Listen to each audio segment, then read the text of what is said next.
This movie right here was awesome. All right, this movie, 2001 Maniacs. That's right, starring Freddy Krueger. He's awesome to watch. Like, this guy is like crazy. Like, I don't know, just reminiscent of Freddy when I see him, but he's like amazing, and can't help but just stare when he's acting. 'Cause he's that good.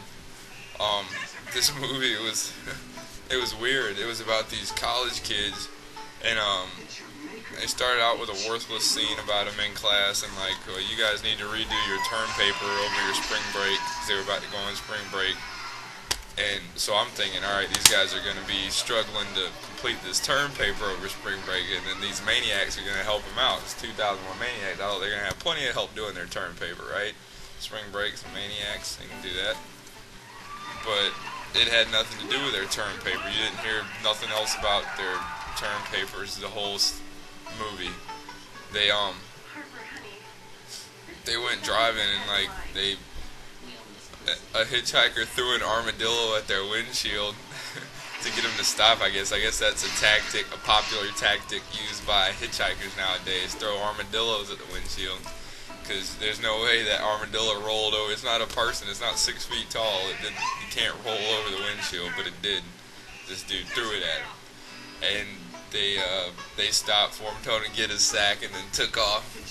It's fun stuff, but it was mean.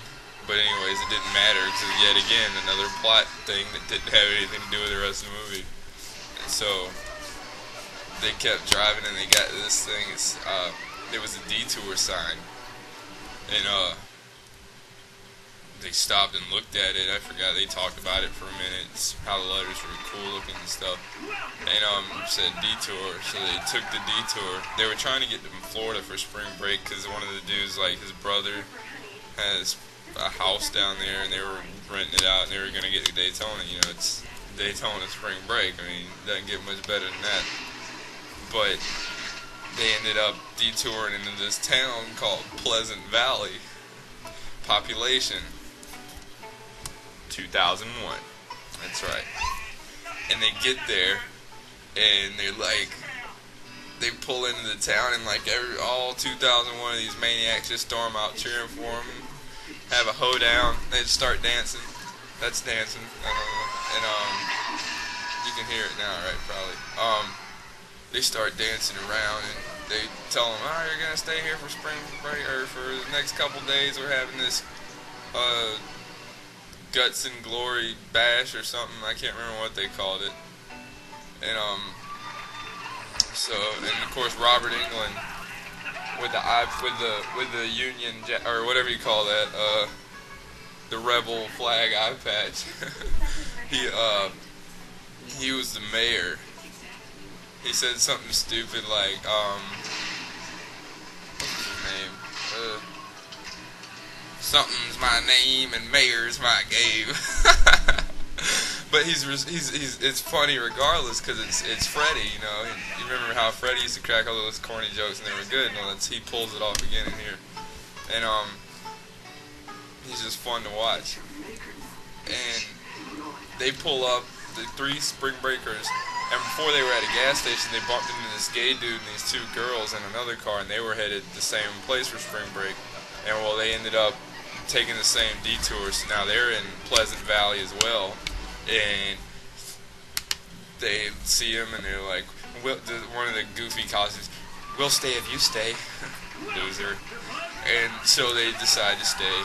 And then a motorcycle pulls up with a black guy on it and an Asian chick riding on the back. Now, what better to ride into this old southern town than a black guy and an Asian girl? And of course, Robert Englund hits on it right where they pull up. He picks it up real quick. I don't know how he knew, but they talk trash. But they all decide to stay for the spring break. So now they're the guests. But then slowly you realize that they're all crazy, these people in this town. And the first girl to go gets mesmerized by I can't remember the dude's name, but he was the town pimp. That's right, you heard me.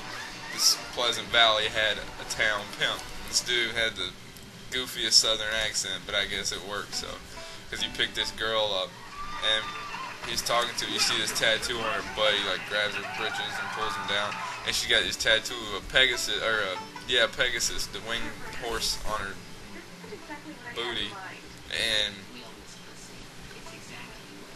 her name's Cat, and she says you call her Pussycat. And so he keeps, well, Miss Pussy. He just keeps calling. It's funny. His accent's funny. Well, Miss Pussy. And he takes her out back and lays her down in the hay. She was like, show me how we roll around in the hay. And he's like, okay, Miss Pussy.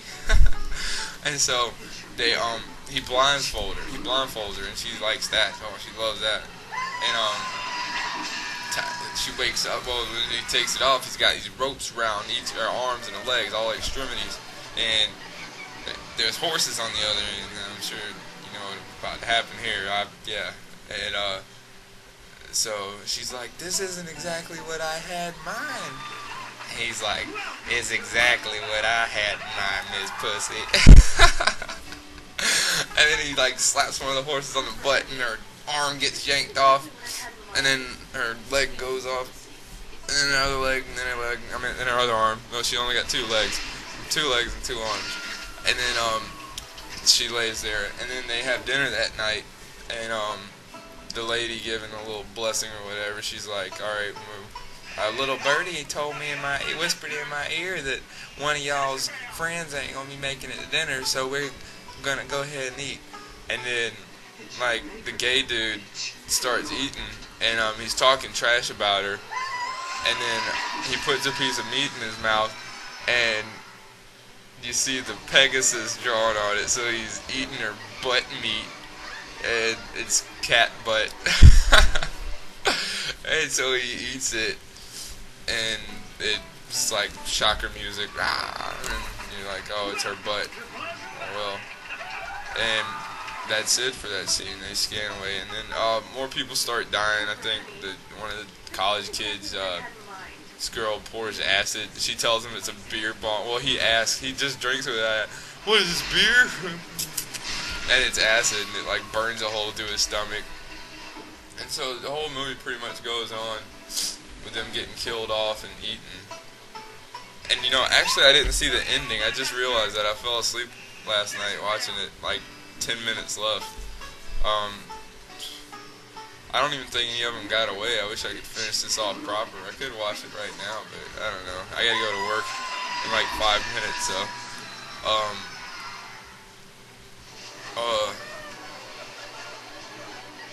I remember they killed the Chinese. They killed everybody except the one college dude and the girl that he liked that was with the gay dude and Miss Pussy. And